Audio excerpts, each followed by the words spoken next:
monsieur, merci. Vous pouvez joindre nous sur MBC YS TV pour sa premier numéro de notre magazine hebdomadaire sur les Jeux du Commonwealth. Et oui, le rendez-vous est pris du 28 juillet jusqu'à 8 août cette année-là pour la 22e édition des Jeux du Commonwealth. Alors pour ça, l'émission-là, plein feu sur Birmingham, nous pour dire un petit peu tout, nous pour présenter tout ça rendez-vous anglophone là. Nous pouvons aussi sur la participation mauricienne. Alors pour ce premier numéro de plein feu sur Birmingham, nous sommes dans le studio de la MBC Azodi, Richard Papi, qui est chef de mission de la délégation mauricienne. Il est aussi le premier vice-président du COM, Comité olympique mauricien. Donc, je connais qui COM, c'est lui-même qui chapeaute un petit peu la participation mauricienne dans le jeu Commonwealth.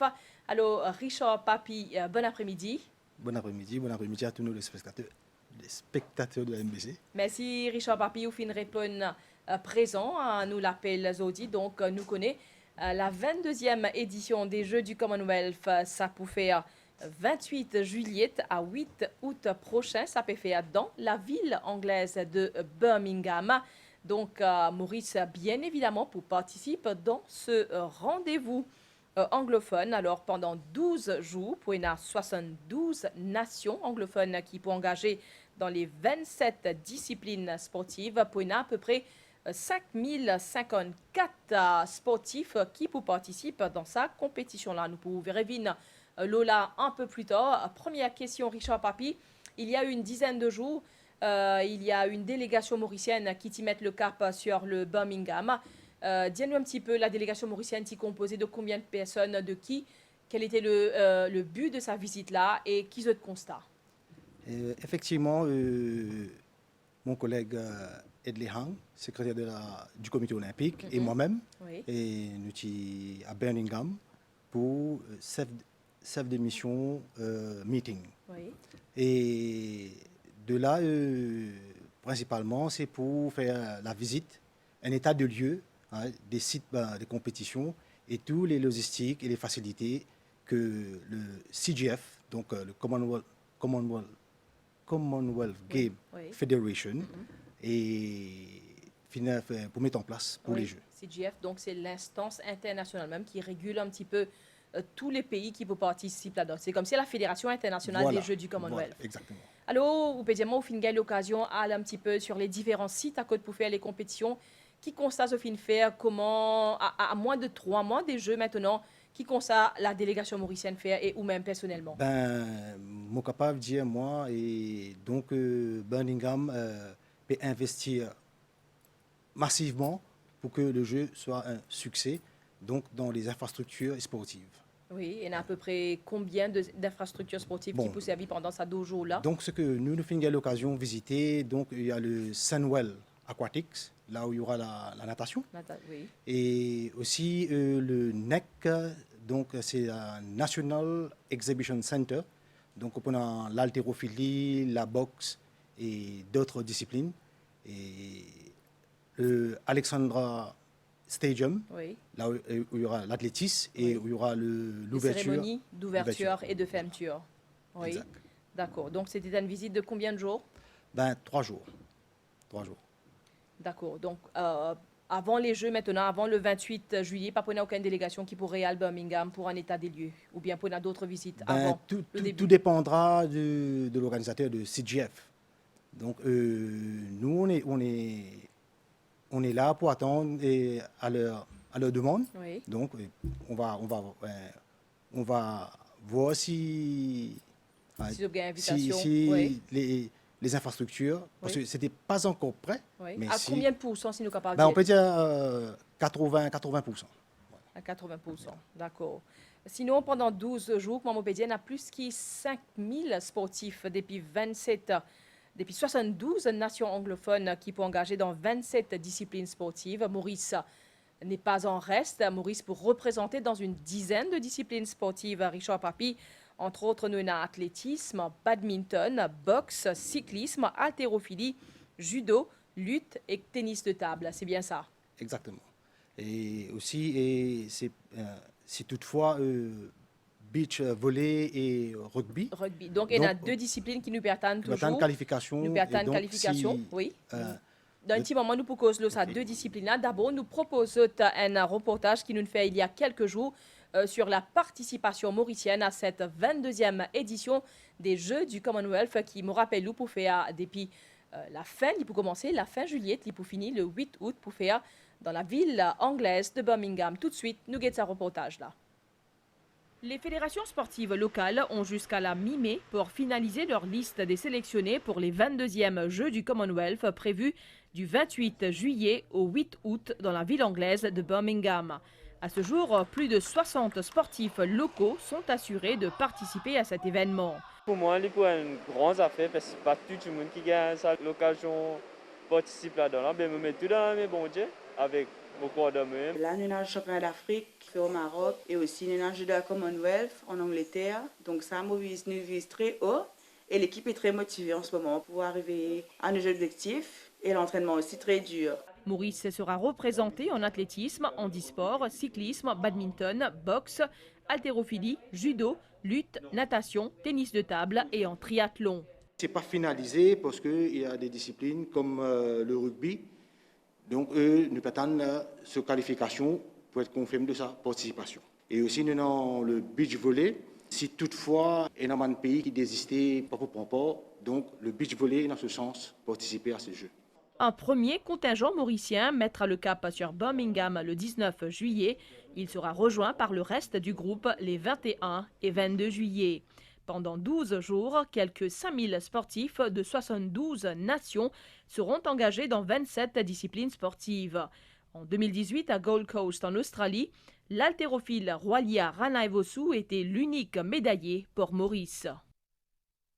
C'était un reportage sur la participation mauricienne qui peut encore finaliser, Richard Papi. Alors, pour cette édition-là, en 2022, Maurice pour représenter par pas moins de 80 sportifs. Est-ce que c'est un record en termes de participation mauricienne à un jeu du Commonwealth? Pour la première fois. Pour la première fois, et 80 athlètes qui vont participer. Oui. Et comparativement au Gold Coast. Oui, 2018, Gold Coast en 2018, Australie. il y a environ 75. Oui. Je ne sais pas, qu'est-ce qui explique cette hausse? Est-ce qu'il y a plus d'invitations? Est-ce qu'il y a plus beaucoup de sportifs qui réalisent des minima? Comment ça peut passer? Pourquoi cette hausse? Donc, nous avons une discipline que le CGF élargir le quota des athlètes. Oui. Donc, c'est ça qui grossit la participation. D'accord. La liste de 80 n'est pas encore finale. Diano Richard Papi, les fédérations mauriciennes, les fédérations sportives, vous avez jusqu'à quand vous soumettez la liste finale à ZEUT, Donc, au comité olympique mauricien? Mi-mai, toutes les disciplines doivent être finies submises le nombre de participants. Voilà. D'accord. Si, comme on peut dire, il y a athlétisme, badminton, boxe, haltérophilie, judo, lutte, tennis de table. Sa discipline-là, c'est sûr, c'est 100% sûr qu'il peut participer. Donc, dans sa discipline qui nous mentionnait là, Richard Papi, il y a un sportif qui bien réalise les minima, alors que d'autres, déjà, il y a une participation acquise à ce rendez-vous anglophone, c'est ça? Exactement. Et il y a quelques disciplines, donc, et ils ont besoin d'obtenir une qualification pour pouvoir participer, telles que le rugby, il y a le rugby, il y a le beach volley. Oui. Et donc là, comme on le connaît, le beach volley, et la dernière fois, il fait runner-up. Dans une compétition qualificative au Ghana, c'était début mars. Et oui. là, il y a une négociation bipartite entre les parties concernées. Et là, on attend une réponse de CGF si le beach volley de Maurice va obtenir sa participation. Petit rappel concernant le beach volley, donc début mars, c'est un tournoi qualificatif pour le beach volley féminin. Donc, il y a deux Mauriciennes, Natacha Rigobert et que Lisa Bonne, qui est allée ensemble avec l'entraîneur Eric Louise. Et là, nous sommes capables de dire à Richard Papi qui est mauricienne, les deux, la paire mauricienne qui gagne tous les matchs, sauf la finale, Zofine perdue contre le pays hôte Ghana, qui, en prenant la première place dans sa tournoi qualificatif là, il finit automatiquement valide ce ticket pour les Jeux du Commonwealth. Certain. Oui. C'est sûr. Oui. Et donc, si toutefois, Et il y a un facteur de, pas de chance, mais il y a une procédure. Si toutefois il y a des pays qui ne peuvent pas participer, Oui. donc l'île Maurice peut être appelée à remplacer ces pays.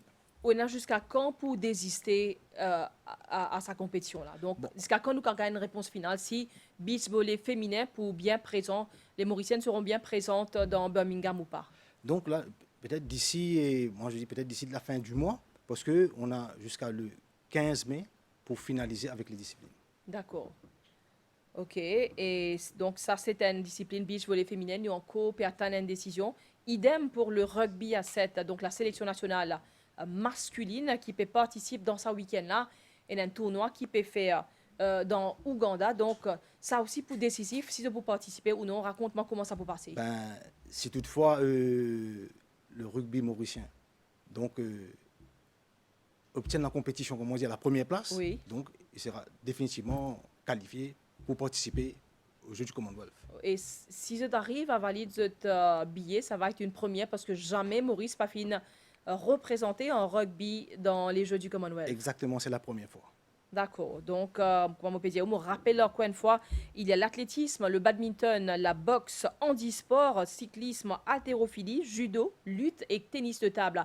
Ça, c'est une discipline là, Maurice, sûr d'être représenté aux Jeux du Commonwealth. Par contre, nous pouvons atteindre un résultat concernant le beach volley féminin et le rugby à 7 masculin. Donc, ça, c'était concernant les disciplines représentées. Alors, nous, je peux dire, nous revenons sa participation record de ban mauricien dans sa jeu du Commonwealth là. Nous connaissons qui en Gold Coast en Australie il y a 4 ans. Ou pédialement, il y a à peu près une soixantaine de sportifs mauriciens qui y participaient. Et le bilan de Maurice, c'était une seule médaille, une médaille d'argent remportée par Roalia Rana-Evoso en haltérophilie. Donc, nous avons au moins 20 sportifs de plus 4 ans après. Est-ce que plus de sportifs veut dire plus de médailles, plus de chances de médailles, Richard Papi? Mais c'est ça notre expectation. Donc, si on n'a plus d'athlètes, on n'a plus de chances d'avoir des médailles. Oui. Nous connaissons avec Covid, pas si facile. Il y a plusieurs calendriers, fin remaniés, fin chamboulés. Nous connaissons l'entraînement, pas si facile, mais préparation, un peu comment ça se passe en général avant qu'il me demande nous concernant la lutte qui est une de la discipline qui est retenue pour les Jeux du Commonwealth. Ben, nous pensons au Comité olympique que le travail se fait malgré les restrictions qu'on a vécues Oui. avec le Covid-19. Oui, oui. Ben, les fédérations font le maximum et ils sont à 100 à l'heure donc pour pouvoir nous donner la satisfaction au résultat du jeu du Commonwealth. D'accord.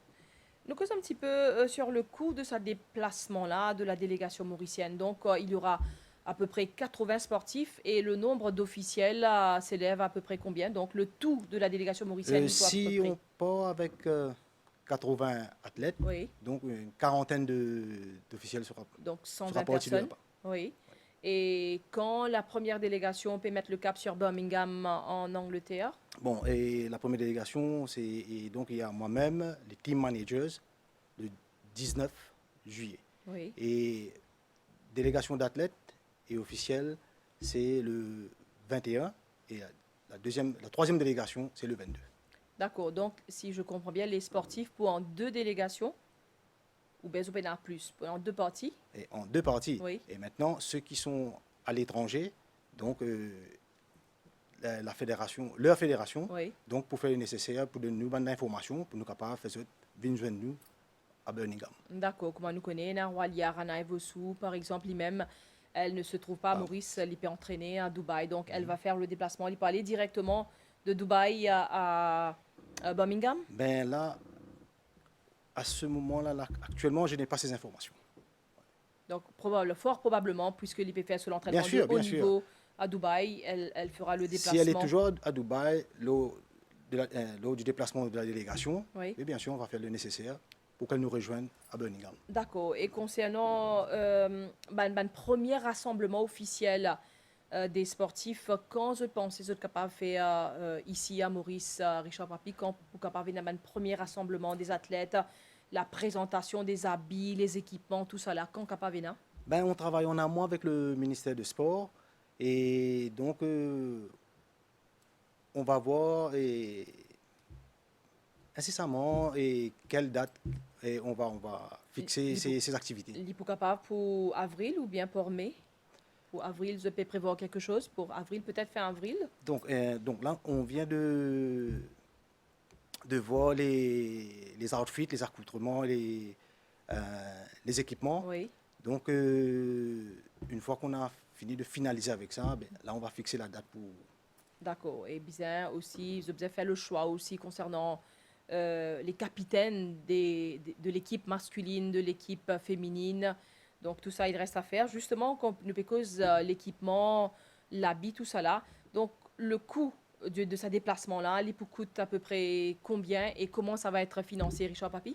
Ben, là, jusqu'à présent, c'est environ 12 millions. Oui, 12 millions de Ouais, roupies, 12 ouais. millions de roupies. Et donc, avec le ministère du Sport, et donc, il peut contribuer au moins 3 millions. Oui. 3 millions. Les restes 9 millions, c'est C'est- comment ça va financer? C'est le CGF. Donc c'est l'instance internationale qui fait les Voilà, Jeux les du Jeux, Commonwealth. voilà. D'accord.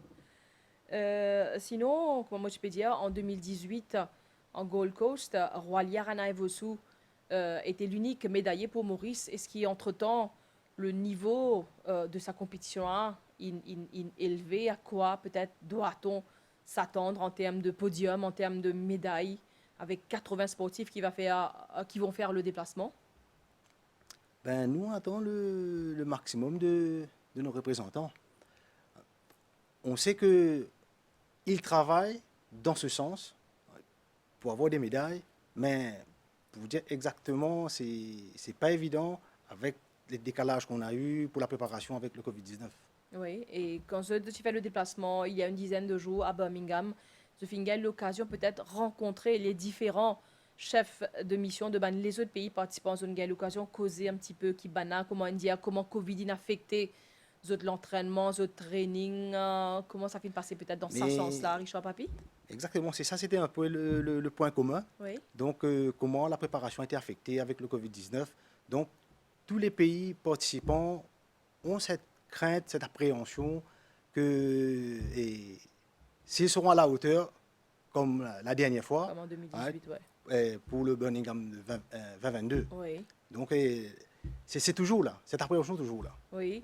Donc, parmi les 72 nations anglophones qui participent à Birmingham dans sa jeu du Commonwealth là, il y a un pays, il y a une nation à côté, il finit en lève, une restriction sanitaire, alors qu'il y en a d'autres qui peuvent encore garder cette restriction là. Donc, est-ce qu'il y a, bien sûr, dans Birmingham, il y a une série de mesures qui finissent mettre en place concernant le protocole sanitaire? Raconte-nous comment ça peut passer. Donc, impérativement, avant de nous rendre à Birmingham, Oui, donc, nous pouvons faire un test PCR 72 heures de temps. oui, Et puis, le port du masque est compulsory. oui. Et C'est-à-dire compulsory tout au long. tout au long du jeu. Ouais, Donc, sauf lorsque vous participez à la compétition, vous ne portez pas. Sinon, Donc, en circulation, Oui. ouais, il faut porter le masque en permanence. oui, Et aussi, la vaccination est strongly recommended. oui. Mais c'est pas compulsory, c'est strongly recommended Oui. ou bien c'est compulsory. Non, Tous c'est pas les compulsory. sportifs. C'est recommandé, mais c'est pas imposé. Oui, Right? Et donc, si toutefois il y a dans la délégation et il y a quelqu'un qui est Covid positif, oui. donc là il y a une cellule spéciale donc, où la personne sera isolée, right, pendant le traitement. Oui, d'accord. Et est-ce qu'il peut-être donner l'information parmi les participants mauriciens? Est-ce que tout le monde est fully vaccinated ou bien il y en a qui ne sont pas vaccinés? Est-ce que vous avez cette information? J'ai l'information, et donc il y a des athlètes qui ne peuvent pas parce qu'ils ont des problèmes de santé. Mais comment dire, c'est pas aussi grave que ça. Donc, si le test PCR est négatif, Négatif. donc Et je ça vais va. respecter les protocoles sanitaires de Voilà. l'autre côté. Voilà. OK. Ben, est-ce qu'il y a peut-être un tirage au sort qui vous fait nous, est-ce qu'il nous est en mesure de dire nous à là qui est une première discipline à côte Maurice pour participer? Nous connaît peut faire la cérémonie d'ouverture le 28 juillet. Et d'abord, est-ce que tout le monde mauricien, toute la délégation pour finir arrive à Birmingham le 28 juillet pour assister à la cérémonie d'ouverture? Et exactement, parce que dernière délégation va quitter Maurice le 22. Donc l'ouverture, c'est le 28. Le 28 Le juillet. 28. Oui. Et la cérémonie va être faite à Alexandra Stadium, Oui. à Birmingham. Et tous les athlètes, toute la délégation pourront participer au défilé Oui. traditionnel. Oui, donc pour le moment, nous ne pas encore connaître qui va la discipline à Côte-Maurice pour première en action, qui va sport. On attend toujours le calendrier du CGF, Oui. là, parce que c'est pas encore prêt. D'accord. Et concernant la couverture de cet événement, 12 jours de compétition intense, 27 disciplines sportives qui pour en action, tout ça ben joue là. Richard Papi, qu'en est-il de la participation de la presse locale là, aux Jeux du Commonwealth? Comment ça se passe si je te prends avec la presse locale, la presse écrite, la presse parlée, comment ça se passe au niveau de la presse Auparavant, si je t'envie de participer? auparavant le comité olympique tient la prérogative de faire des recommandations. Maintenant, ça a changé. C'est le CGF. Donc, nous envoyons les contacts aux journalistes. Et donc, eux, ils vont faire l'application auprès du CGF. Oui. Et de là, le CGF va revenir vers nous pour dire quelle Qui application inacceptée, exact- qui inacceptée, application exactement. rejetée. Voilà. D'accord. Et en termes de finances, Et en termes de finances, c'est la boîte de communication qui doit Madame, c'est finance financer propre, le déplacement. Le déplacement, exact. D'accord. Et nous connaissons qui le déplacement de la délégation mauricienne est rendu possible grâce au comité olympique mauricien, donc Banna qui prend en charge tous les sportifs qui vont participer à cet événement. Donc tout le temps, c'est comme ça. Ça a C'est été le toujours comme ça. COM C'était toujours comme ça. qui prend compte. Avant tout, nous capables de dire, Richard Papi, les Jeux du Commonwealth, c'est un lieu de partage, c'est une fête, bien sûr, une fête sportive, mais aussi 72 pays et nations pour joindre, c'est un partage, donc c'est l'esprit d'amitié, de fraternité. Il y a aussi les résultats, bien sûr, mais c'est aussi cet esprit de partage, d'amitié, de renforcement, d'amitié. C'est un peu ça aussi, dans ça état d'esprit-là, qu'ils se mettent le cap sur un pays anglophone tous les 4 ans. Dis-nous tout ça. Et donc, pour les Jeux, c'est pas tout simple. C'est pas aussi que pour les médailles, que pour les compétitions. C'est d'aller découvrir d'autres cultures, right, et ce sera du fun, right, et rencontre d'autres personnes, d'autres nations, et comme si valoriser cet aspect humain et friendship. Très bien. Donc, vous l'avez dit, Richard Papi, chef de mission et premier vice-président du comité olympique mauricien. Donc, c'était le premier numéro de notre émission sur les Jeux du Commonwealth plein feu sur Birmingham. Merci beaucoup, Richard Papi. Vous finissez répondre à nos bonnes questions pour sa premier numéro sur plein feu sur Birmingham. Donc, rendez-vous est pris jeudi prochain pour un deuxième numéro sur les Jeux les Jeux du Commonwealth qui vous fait dans Birmingham, ça l'année-là. Merci beaucoup, Richard Papi. Merci à vous. Merci beaucoup, chers téléspectateurs. À très bientôt sur les chaînes de la MBC.